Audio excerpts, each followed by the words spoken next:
अस्सलामुअलैकुम। Direct line के साथ मैं हूं जवेरिया जैद। नाजरीन, दुनिया के शोर में एक सच तो वाज़े सुनाई दे रहा है कि पाकिस्तान अमन चाहता है मगर अपनी सरजमीन की हुर्मत पर कोई समझौता नहीं कर सकता। आज जब फितना और ख्वारिज और उनके भारतीय सरपरस्त सीज फायर का नाजायज़ फ़ायदा उठाकर पाकिस्तान में दरअंदाजी की कोशिश करते हैं तो ये पाक धरती फिर अपने बेटों की कुर्बानी से बोल उठती है कि हम जिंदा कौम हैं, बेदार कौम हैं। खैबर पख्तूनख्वा के पहाड़ों में जब दहशत गर्दों ने फिर से कदम जमाने की कोशिश की तो पाक फौज के जवानों ने दहशत के अंधेरों में रोशनी जलाई और फितने के मुकाबिल हक की ढाल बन गए। 50 दहशतगर्द हलाक, दर्जनों ख्वारिज अंजाम को पहुंचे और दुश्मन के अड्डे मिलिया मेट हो गए। ये कोई महज अस्करी कामयाबी नहीं, ये पाकिस्तान की रियासत का एक मैसेज है कि अमन हमारी कमजोरी नहीं, हमारी ताकत है।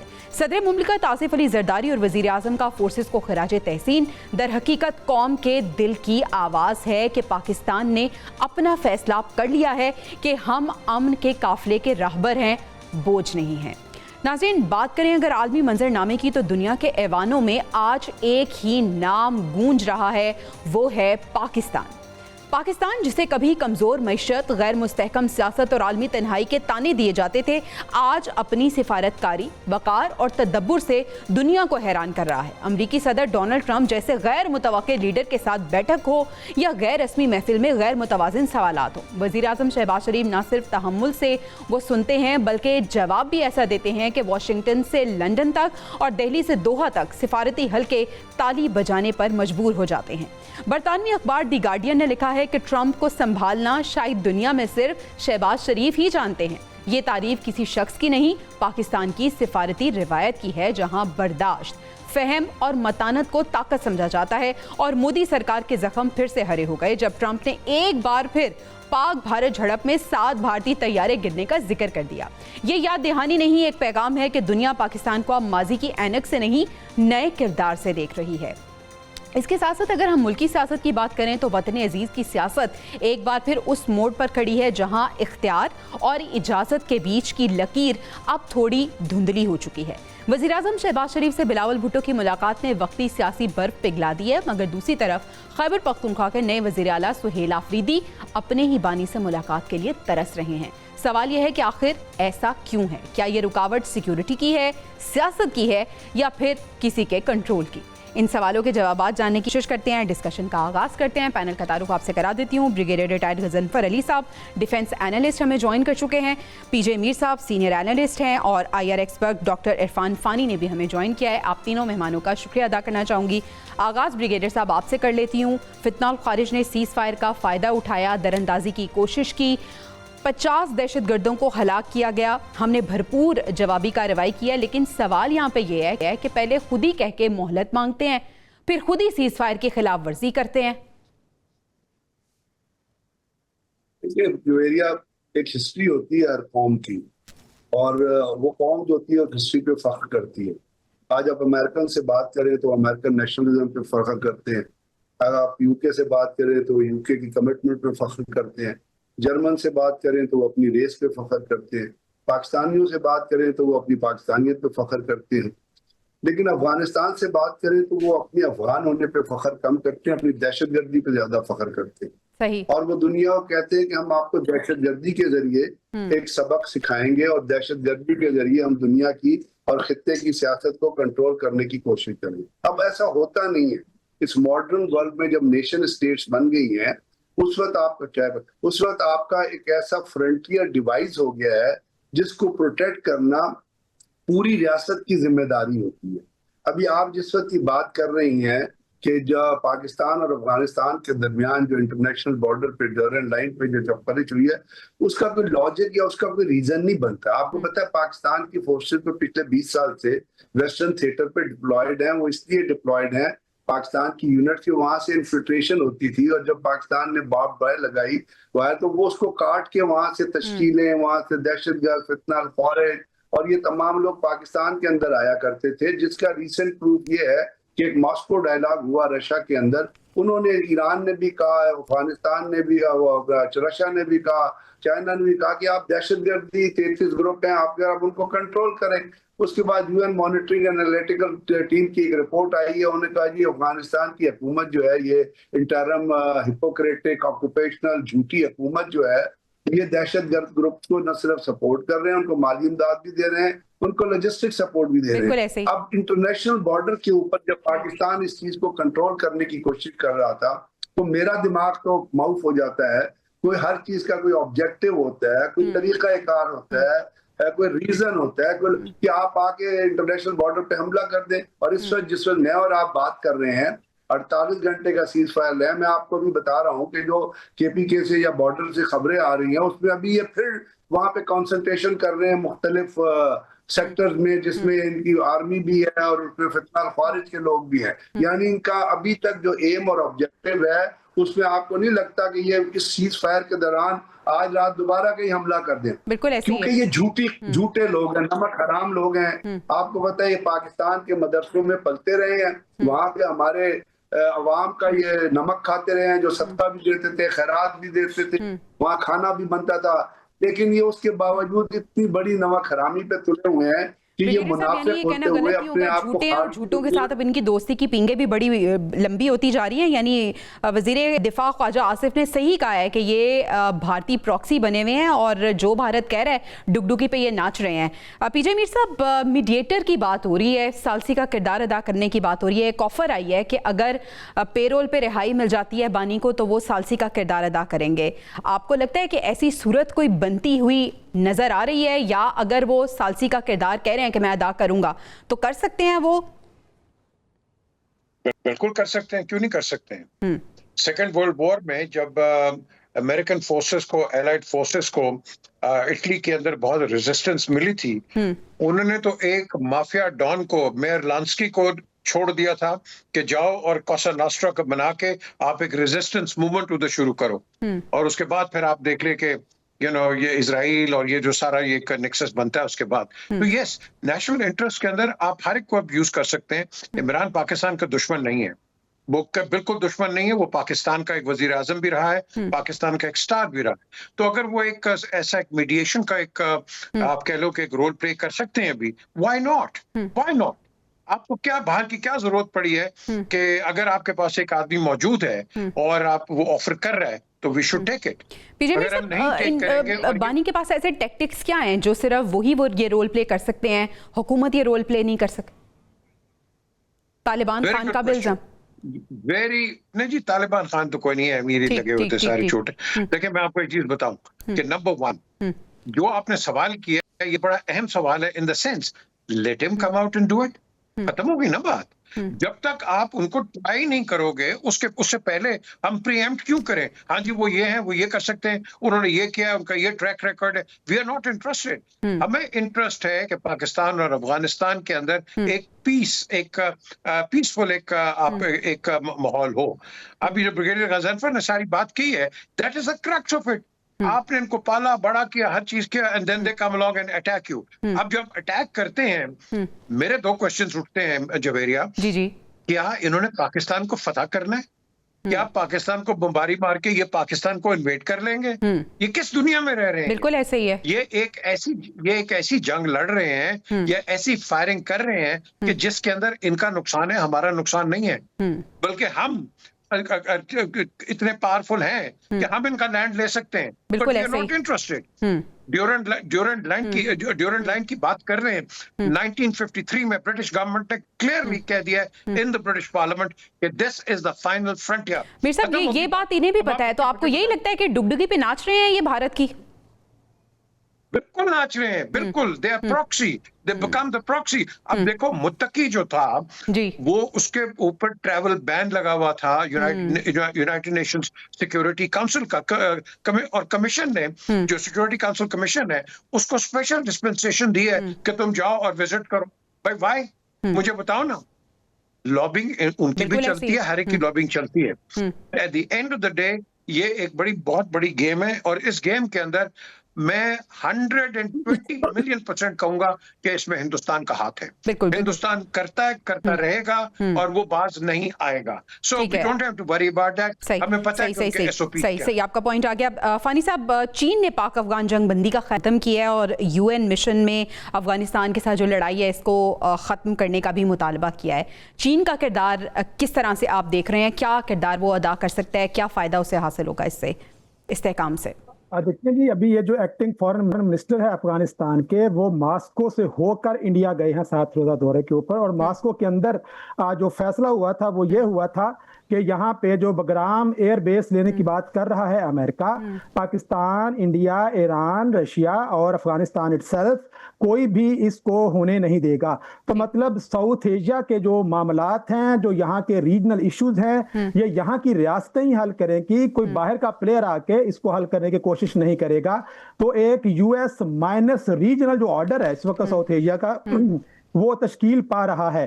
जहां तक अभी बात जैसे पीजे मीर साहब भी ये कर रहे थे कि ये जो तालिबान जो का इनकी जो तारीख रही है, मुझे वो एक साल याद आ रहा है 1999 का, जब के कंधार के अंदर एक जहाज खड़ा था और जो जहाज था वो काठमांडू से दिल्ली जा रहा था और उसको हाईजैक कर लिया गया था। और उस वक्त जो दिल्ली जो था वहां पे जो कैद थे मुकैयद कुछ साथी थे तालिबान, और जो उस वक्त जिनको दहशतगर्द अब कहा जाता है, उन्होंने उसकी रिहाई की थी। और ये वो इंडिया है जो अब पहलगाम वाकये के बाद बिल्कुल इररेलेवेंट हो चुका था। डोनाल्ड ट्रंप हर दूसरे दिन इनको टॉन्ट करता हुआ आपको नजर आता है कि 7 जहाज करा दिए। जितने भी इस वक्त गाजा की डील हो, सेंट्रल एशिया का रीजन हो, दुनिया में जहां जहां भी वर्ल्ड अफेयर्स कंटेम्परेरीली चल रहे हैं, कहीं पे भी आपको इंडिया रेलिवेंट होता हुआ नजर आ नहीं रहा। तो इंडिया जो है वो इस वक्त रियल पॉलिटिक जो है उसका एक इसने मोहरे के तौर पे अफगानिस्तान को इस्तेमाल कर रहे हैं कि इस रीजन के अंदर उसके पास अब कोई ऑप्शन नहीं थी कि वो रेलिवेंट ना हो। अब उसने रेलिवेंट तो रहना है। बाकायदा फिर उन्होंने मुत्तकी को जिस तरीके से 7 दिनों के लिए वहां पे बुलाया, और बड़ा इंटरेस्टिंग मैं आपको बात बताऊं कि जो काबुल की एम्बेसी है इंडिया के अंदर, उसके अंदर जो झंडा लगा हुआ है वो ब्लैक एंड व्हाइट है, और जो बाहर झंडा लगा हुआ है अफगानिस्तान का वो ओल्ड रिपब्लिक का झंडा लगा हुआ है। और जब जयशंकर और अमीर जो मिलते हैं मौलवी मुत्तकी, तो आप फिर देखते हैं कि वहां पे कोई झंडा मौजूद नहीं होता। मगर मतलब एक ऐसा मुल्क कि जिसकी अपनी हुकूमत, जिसको रूस के अलावा कोई लेजिटिमेट गवर्नमेंट नहीं समझता, एक ऐसा मुल्क है जिसके पास मलेशिया के अलावा कोई एक आर्मी या फोर्स, मैं तो उसकी मिलिट्री या आर्मी उनको नहीं समझता हूं, वो तो एक मलेशिया है, एसिमेट्रिक वॉरफेयर है। जैसे पीजे मीर साहब कह रहे थे, कहां पाकिस्तान की दुनिया की बेहतरीन अफवाज में से एक अफवाज, और पहलगाम के वाकये के बाद पाकिस्तान ने यह साबित किया है कि वो अपने से 7 गुना बड़ा जो दुश्मन है उसको भी नाको चने चबवा सकता है। अच्छा फानी साहब, आपने एक बात की रेलिवेंट होने की, भारत रेलिवेंट होने की कोशिश कर रहा है। ब्रिगेडियर साहब, हमने देखा कि पहलगाम वाकये के बाद भी ऐसे हुआ कि भारत ने अपने पांव पे खुद कुल्हाड़ी मारी, और अब ये जो हरकतें कर रहा है ये रेलिवेंट होने की कोशिश कर रहा है। और फिर एआई वीडियो, अफगान तालिबान और भारत जो है वो एआई वीडियो बना रहे हैं, पाकिस्तान की कोशिश कर रहे हैं कि पाक फौज को हम नीचा दिखाएं।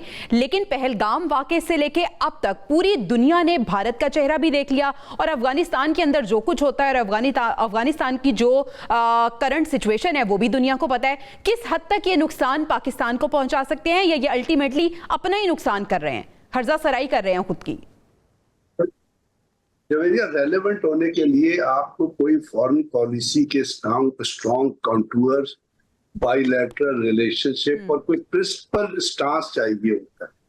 जो दहशतगर्दी का स्टांस है, जिसको दुनिया ने ये कहा कि ये दहशतगर्दी, जिसको यूएनओ ने भी डिफाइन किया कि जब आप किसी मुल्क के अंदर इंटरफेरेंस करें, जिसको जेनेवा कंडीशन जेनेवा कन्वेंशन ने डिफाइन किया, जिसको एडिशनल प्रोटोकॉल ने डिफाइन किया कि अगर आप किसी सॉवरेन कंट्री के अंदर मुदाखलत करते हैं तो that is counted in war crimes. अब इन्होंने सिर्फ पाकिस्तान नहीं, पूरी दुनिया में भारत ने जो दहशतगर्दी फैलाई है उसके ऊपर कनाडा भी चीख रहा है, उसके ऊपर अमेरिका में एफआईआर दर्ज हुई है, उसके ऊपर कतर ने, नरेंद्र मोदी वहां जाके जमीन पे लंबा लेट गया था, जिसकी वजह से कतर ने कहा था जो करना है मेरे साथ कर लो। तो कतर ने उनके जो ब्रिगेडियर और 10 लोगों को जो जासूसी कर रहे थे उनको माफ किया। ईरान के अंदर जो ये दहशतगर्दी और जासूसी कर रहे थे वो इनका करैक्टर है। जिस मुल्क का ये करैक्टर हो उसका प्रिंसिपल स्टांस क्या होगा अफगानिस्तान के साथ। आज आप जाके अफगानिस्तान के अंदर बहुत सारे सोशल मीडिया को देख लीजिए, वहां पे जो थिंकर्स हैं, जो एनालिस्ट हैं, वो इस सवाल ये रेज कर रहे हैं कि भाई तेरी 56, एक औरत थी मैं सुन रहा था, वो कहती है 56 इंच की छाती किधर गई। आप उन लोगों के साथ ताल्लुकात कायम कर रहे हैं जिन्होंने अपने मुल्क में औरतों को आजादी नहीं दी। हम तो दुनिया के अंदर इस वक्त औरतें बहुत रोल प्ले कर रही हैं। महबूबा मुफ्ती साहिबा भी बड़ा कंडेम कर रही हैं, महबूबा मुफ्ती भी बड़ी बातें कर रही हैं।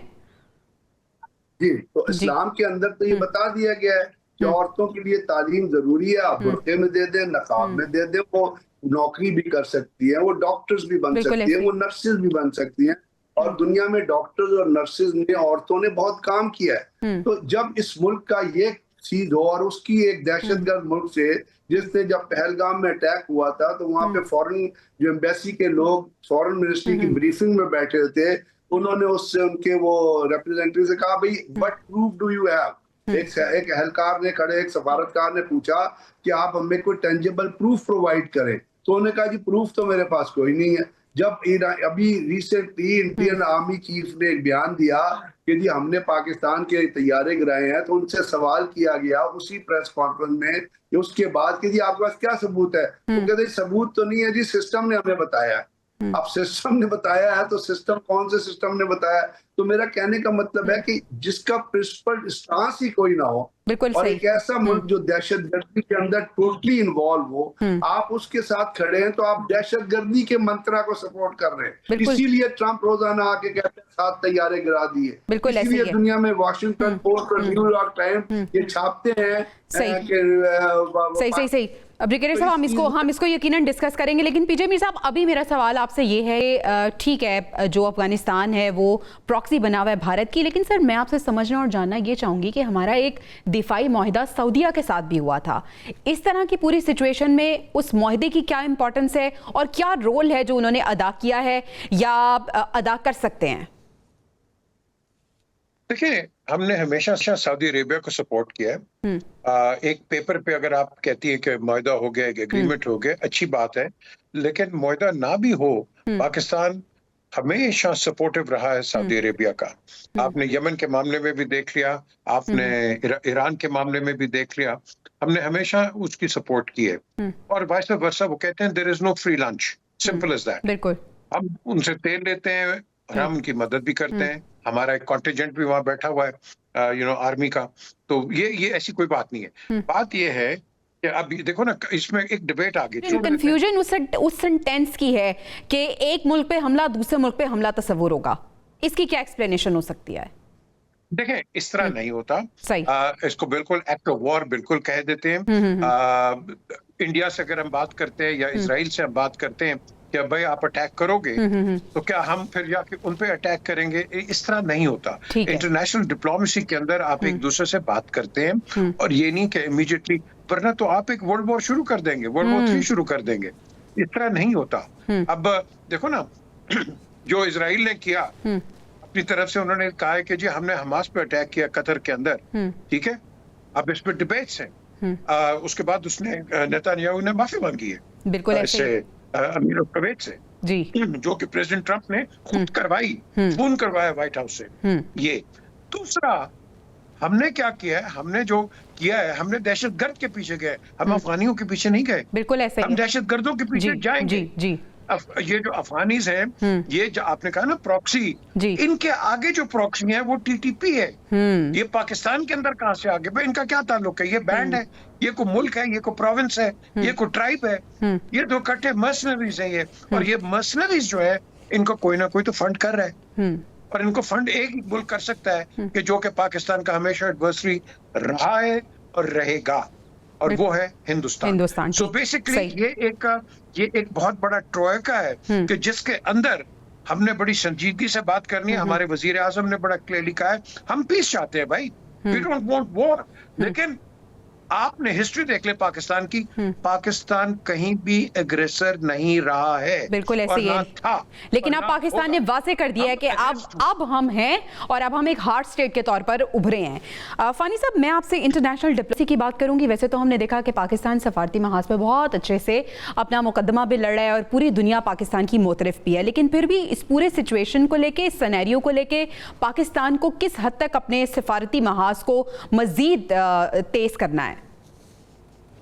देखिए जवेरिया, इस वक्त जो दुनिया की पॉलिटिक्स है ना, उसमें बड़ी डायनामिक्स जो है ना उसकी तब्दील हो रही है, एक ड्रास्टिक तब्दीलियां आ रही हैं। ग्लोबल नॉर्थ और ग्लोबल साउथ जो है उनके दरमियान डिस्टेंसेस बहुत ज़्यादा बढ़ चुके हैं। अमेरिका जो है वो दोबारा से, डोनाल्ड ट्रंप जो है वो कभी ग्रीनलैंड को बात कर देगा, कभी बग्राम एयरबेस की बात कर रहा है। इन सारे सिनेरियो के अंदर पाकिस्तान को बड़ा फूंक के कदम रखने की जरूरत है, क्योंकि माजी के अंदर हमारे जितने भी हुक्मरान रहे हैं वो माजी की गलतियों को तस्लीम भी करते रहे हैं और ये कहते भी रहे हैं कि हमें मुस्तकबिल में ऐसी गलतियां हमें नहीं दोहरानी चाहिए। और करंटली भी कहीं ये ना हो कि जो बड़ी ताकत, जो ग्रेट गेम इस वक्त दुनिया में चल रही है, जैसे बरतानिया और रूस की चलती थी 18th 19th सेंचुरी के अंदर, और उसके बाद फ्रांस उसमें शामिल हो गया, और करंटली भी अमेरिका और चाइना दुनिया के अंदर जो इस वक्त इनकी ग्रेट गेम है, और रशिया तीसरे प्लेयर के तौर पर मौजूद है। इनके अंदर कहीं जो छोटी रियासतें हैं वो कहीं मोहरों की तरह तो इस्तेमाल नहीं हो रही। ये अब छोटी रियासतों को बहुत सोच समझ के फैसला करना है। और जहां तक डोनाल्ड ट्रंप की पर्सनैलिटी की आप बात करते हैं ना, वो एक ट्रांसैक्शनल जो प्रेसिडेंट है, उसको आप, उसका जो रवैया है आपकी तरफ, उसको आप परमानेंट या मुस्तकिल रवैये के तौर पर उसका तजज़िया नहीं कर सकते हैं। अगर आज उसको आपके साथ लो और दो की पॉलिसी के मुताबिक वो आपके साथ अच्छे ताल्लुकात रख रहा है और आपकी तारीफें कर रहा है, और कल को किसी एक छोटे से मसले के ऊपर जब उसको ये लगेगा कि यहाँ पे पाकिस्तान उसके मफादात की रीजन के अंदर तहफ़्फ़ुज़ करने से इनकार कर रहा है, तो वो वहीं पे अपना जो 180 के एंगल से उसको शिफ्ट कर लेगा। लिहाजा पाकिस्तान ने एक लॉन्ग टर्म, देखें अफगानिस्तान के साथ आपकी 2000 से ज़ायद 2600 किलोमीटर तक आपकी एक बॉर्डर लगता है। हमसायों को आप तब्दील कर नहीं सकते हैं। हमसाये जितने भी आपने डोनाल्ड ट्रंप की पर्सनैलिटी की बात की। द गार्डियन ने बहुत अच्छा एक आर्टिकल लिखा है, उसमें क्या तफसीलात बताई हैं, किस तरह से बताया गया है कि वज़ीर आज़म पाकिस्तान शहबाज शरीफ साहब खूब जानते हैं कि ट्रंप से किस तरह से बात करनी है और उनको किस तरह से हैंडल करना है। इस पूरी सिचुएशन पे हम करेंगे ब्रेक के बाद। नाज़रीन, स्टे विद अस।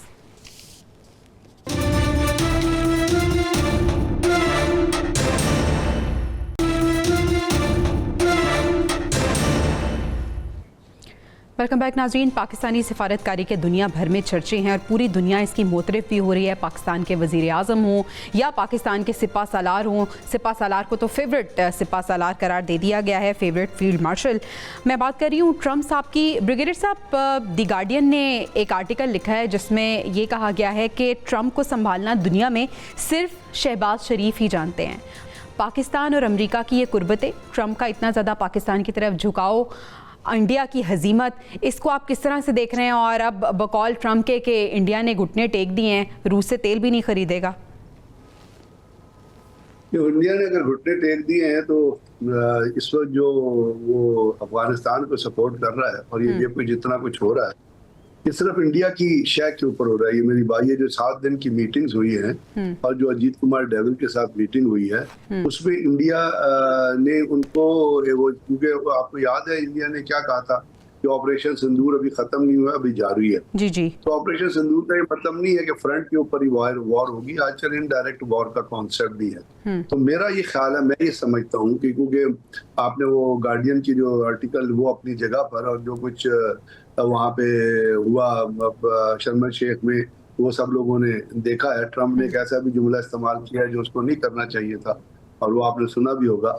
लेकिन बहरहाल वो जो कुछ हुआ उसमें पाकिस्तान की जो रेलेवेंस है वो ट्रम्प बार बार बता चुका है। और वो इसलिए कि जब ईरान इराक वॉर, जब ईरान इजराइल वॉर हुई या जब वो चीज़ें होनी थी, तो पाकिस्तान ने एक एक्टिव रोल उसके अंदर प्ले किया, जिसको दुनिया ने, और जब ये खास तौर पे जब कतर के ऊपर हमला हुआ उस वक्त भी पाकिस्तान फोर्थ फ्रंट पे आया। लेकिन इस वक्त मैं समझता हूँ कि ये जो आज की तारीख में जो हम खड़े हैं, उसमें भी अभी तक अमेरिका $64 बिलियन, मुज़ैक कहता है $64 मिलियन, वो इनको इमदाद देता है अपना अफगानिस्तान को, और उसके जरिए वो फिर ये दहशतगर्दी की एक्टिविटीज जो उनको फाइनेंस करते हैं। तो पाकिस्तान को ये भी डिमांड करना चाहिए अमेरिका से। और आपको पता है कि अफगानिस्तान की इकोनॉमी का जो 80% है वो चलता है फॉरेन एड से, और 20% चलता है एग्रेरियन इकोनॉमी से। बाद एस्टिमेट 70-30 कहते हैं, बाद 80-20 कहते हैं। बाहर ज्यादा जो पोर्शन है उनके, ज्यादा जो है वो है फॉरेन एड, जो उनकी तरफ मुख्तलिफ ह्यूमन राइट्स के नाम। अब वहाँ कौन से ह्यूमन राइट्स की प्रोटेक्शन की जा रही है? औरतों के ऊपर तो जुल्म किया जा रहा है। 10-15 साल से बच्चों की मोलेस्टेशन की जा रही है।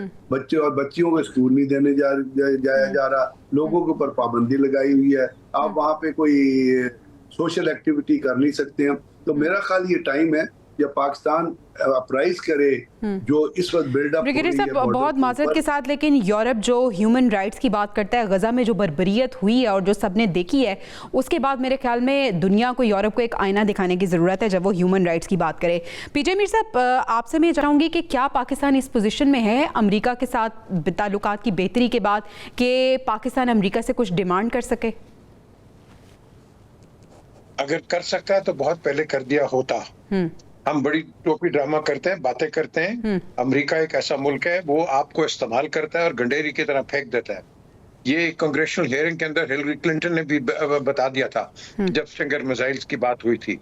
बात ये है कि देखो, उनके इंटरेस्ट होते हैं, वो उनके इंटरेस्ट खेलते हैं, वो ग्लोबल पॉलिटिक्स खेल रहे हैं आपके साथ। इधर चाइना के साथ है, इधर रशिया के साथ है, इधर सऊदीज है, इधर हम हैं, इधर इंडिया है। ये अपनी एक ग्लोबल गेम खेलता है और जहां ग्लोबल गेम खेलता है, इसने अपना इंटरेस्ट देखना है, पाकिस्तान का इंटरेस्ट नहीं देखना। अगर पाकिस्तान का इतना इंटरेस्ट आपने देखना था तो 79 to 89 मुझे बता दो, फिर हमें खोल के देते ना, पैसे क्यों नहीं दिए इन्होंने? इंटरेस्ट था ना। टर्की को आपने दे दिया था एक्सेस के लिए, जब टर्की ने इनको अलाउ किया था into the Black Sea, $3 million. बिल्कुल ऐसे। हमें क्यों नहीं पैसे दिए भाई? बात ये है कि ये हम तो गिर जाते हैं ना जी। मैं तो याद है जब छोटे होते थे जी, 7th फ्लीट आ रही है ईस्ट पाकिस्तान, ढाका पहुंच जाएगी 7th फ्लीट, हमारी मदद करे। और भाई वो इवैक्यूएशन के लिए आई थी अपने लोगों की, हमारे लिए थोड़ी आई थी। हम जो है ना बड़े एक्सपेक्टेशंस हाई कर लेते हैं। आप देखो, सारे अंडे एक बास्केट के अंदर मत डालो, हर एक को गेज करो, उसका इंटरेस्ट होता है, आपका भी इंटरेस्ट है। आप बायलैटरल्स पे चलो। हमसे ज्यादा एक्सपेक्ट करना कि हमें कुछ ज्यादा दे देगा, कोई ज्यादा नहीं देगा। हमने देखना है कि हम कहाँ खड़े हैं और दूसरा हमें किस तरह इस्तेमाल करता है या कर सकता है। बेसिकली ये जो प्रेसिडेंट है, बिल्कुल फानी साहब ने सही बात कही है कि ये देखो, ये एक अनट्रस्टवर्दी आदमी है, इसका कोई पता नहीं, सुबह कुछ कहता है, शाम को कुछ कहता है। इंडिया को 100% टैरिफ लगाने के साथ आप कहते हैं नहीं जी हमारे दोस्त है, अब तो वो तेल नहीं वहां से खरीदेंगे। बिल्कुल ऐसे। अब मुझे बताओ, इतना बड़ा यू टर्न हो गया। फिर इन्होंने कहा था जी कि हम हमास से तो बिल्कुल बात ही नहीं करेंगे, हमास के साथ एग्रीमेंट भी कर लिया आपने। बात ये है कि ये एक मूविंग पॉलिटिक्स है, उसकी एक गेम है। प्रेसिडेंट ट्रम्प एक बहुत अमीर आदमी है, बहुत सक्सेसफुल बिजनेसमैन है और इसके पास एक ही लेगेसी छोड़ना चाहता है कि इसको नोबेल पीस प्राइज मिल जाए। बिल्कुल वो ऐसी। मारिया को मिल गया, जिसको इसने बड़ा सपोर्ट भी किया हुआ था, but at the end of the day अगले साल वी डोंट नो किसको मिलता है, नहीं मिलता है। बट हमें चाहिए पीस। जो आपका बुनियादी सवाल है जी, मैं गाजा की 1000% सपोर्ट करता हूँ, बट मुझे भी तो दुनिया की 1000% सपोर्ट कश्मीर पे भी तो चाहिए। बिल्कुल ऐसे। मेरे कश्मीर के ऊपर क्यों नहीं कोई बात करता? जी, वहां जो जेनोसाइड करते हैं, प्रेग्नेंट औरतों को बेनेट मारते हैं, आपको मैस ग्रेव्स नजर आई हैं, उस पर तो कोई बात करता नहीं है। वहां तो सारे चुप हैं। तो ठीक है, पैलेस्टाइन पे हम खड़े हैं, साथ खड़े हैं, but I want the world to know कि जो एट्रोसिटीज कश्मीर में हो रही है उसमें क्यों नहीं बात होती है। बिल्कुल, बिल्कुल। पाकिस्तान जितना शोर करता है ना गाजा के ऊपर, पाकिस्तान को चाहिए कि जाके कश्मीर पे भी शोर करे। ठीक ठीक, बिल्कुल बिल्कुल बिल्कुल सही। मीर साहब, फानी साहब, ट्रम्प की अगर हम शख्सियत की बात करें तो कुछ शख्स ऐसे होते हैं या कुछ शख्सियात ऐसी होती हैं जिनकी दुश्मनी से तो डर लगता ही है, उनकी दोस्ती से उससे ज़्यादा डर लगता है। तो ये जो अपेरेंटली ट्रम्प ने दोस्ती की हुई है पाकिस्तान से, पाकिस्तान की बहुत तारीफें की जाती हैं, क्या फ़ायदा है जो हासिल करना चाहता है? देखिए, एक तो आप अमेरिका के साथ ताल्लुकात को, चलो ट्रंप की शख्सियत के लेवल पे भी हम उसका तजिया कर सकते हैं, लेकिन इट सेल्फ अगर अमेरिका का बहसियत रियासत भी उनके साथ ताल्लुकात की आप पूरी तारीख उठा लें तो अमेरिका की दुश्मनी है, दुश्मन उससे महफूज रहे हैं, उसके दोस्त उससे महफूज नहीं रहे। ये उनके अपने प्रेसिडेंट और उनके जो वज़रा खारजा की किताबों में ये बात उन्होंने लिख दी है कि अमेरिका के साथ दुश्मनी में तो शायद आप बच जाओ, उनकी दोस्ती में आप बच नहीं सकते हैं। तो अब जो डोनाल्ड ट्रंप है वो फ्रॉम नोवेयर पॉलिटिक्स में आया है, एक बिजनेसमैन है, ही नो हाउ टू निगोशिएट। आप देखें उसकी पूरे के पूरे, जब से वो आया है वो किस तरह से एक बहुत बड़ा क्लेम करता है, क्लेम करके दूसरे को प्रेशराइज करता है, और करंटली ही इज अमेजिंगली पूरी दुनिया को उसने अपना एक तरह से गुलाम बनाया हुआ है। आप देखते हैं कि जब ये अभी शर्म शेख के अंदर वो खड़ा है, कभी केयर स्टॉर्मर को बुला रहा है, कभी मेलोनी को बुला रहा है, कभी शहबाज शरीफ को बुला रहा है, जैसे एक टीचर क्लास में खड़ा होके पास बुलाता, चलो भी आप जाके वापस बैठ जाओ। तो इस तरह के जो बिहेवियर्स होते हैं वो इंटरनेशनल डिप्लोमेटिक जो नॉर्म्स होती हैं ये इसके खिलाफ होते हैं। जिच कर रहा है जिच कर रहा है और वो दूसरी तरफ आप पूरे यूरोप को मतलब जिस तरीके से उसने परेशान किया हुआ है और यूरोपियन लीडर्स की रातों की नींदें उसने उड़ाई हुई हैं, तो डोनाल्ड ट्रंप की पर्सनैलिटी को देखते हुए पाकिस्तान, हम शायद ये समझ रहे हैं, जैसे गार्डियन ने ये कहा कि हम उसको बहुत अच्छे तरीके से शहबाज शरीफ उसको ट्रीट कर रहे हैं। बाज़ औक़ात इंसान ये समझ रहा होता है कि वो अपने मकासद हासिल कर रहा है, लेकिन जो शिकारी है वो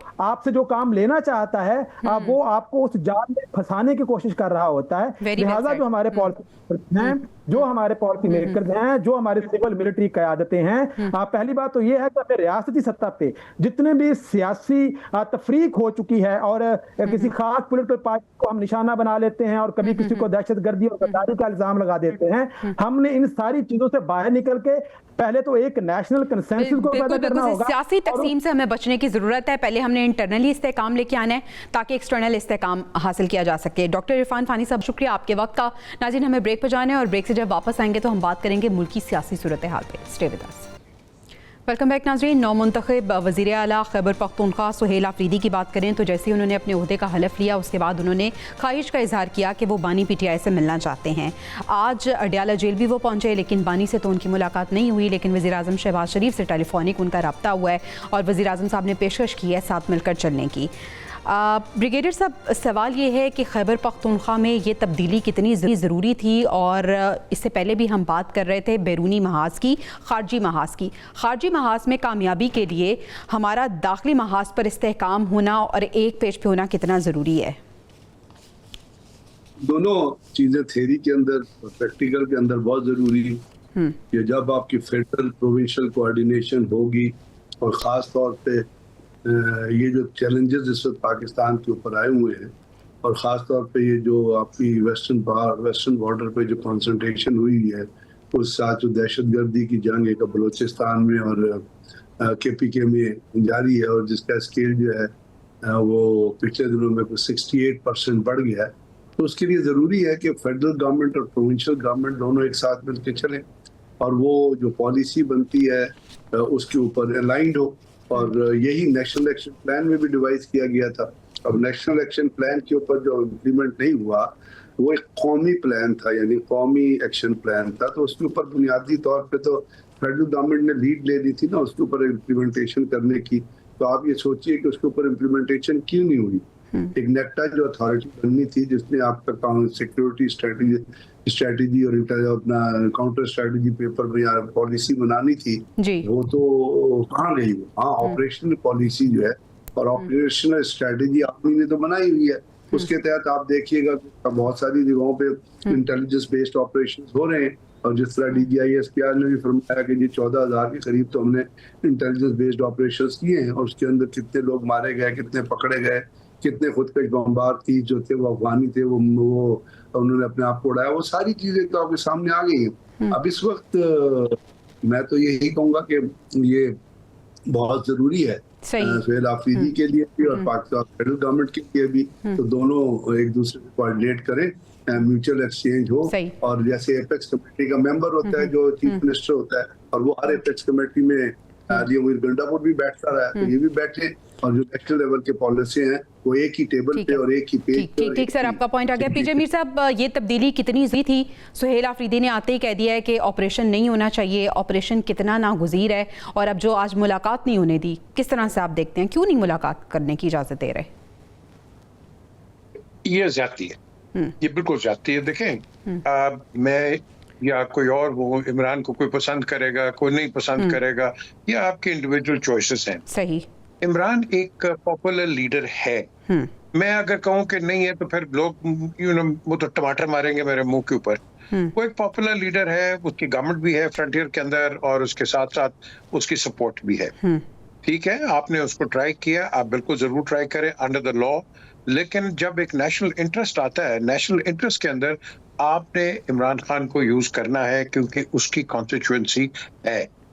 सुहेल आफरीदी जब इन्होंने बनाया है, मेरी नजर के अंदर जो अली अमीन गंडापुर साहब हैं, फ्रैंकली ही वाज़न्ट केपेबल।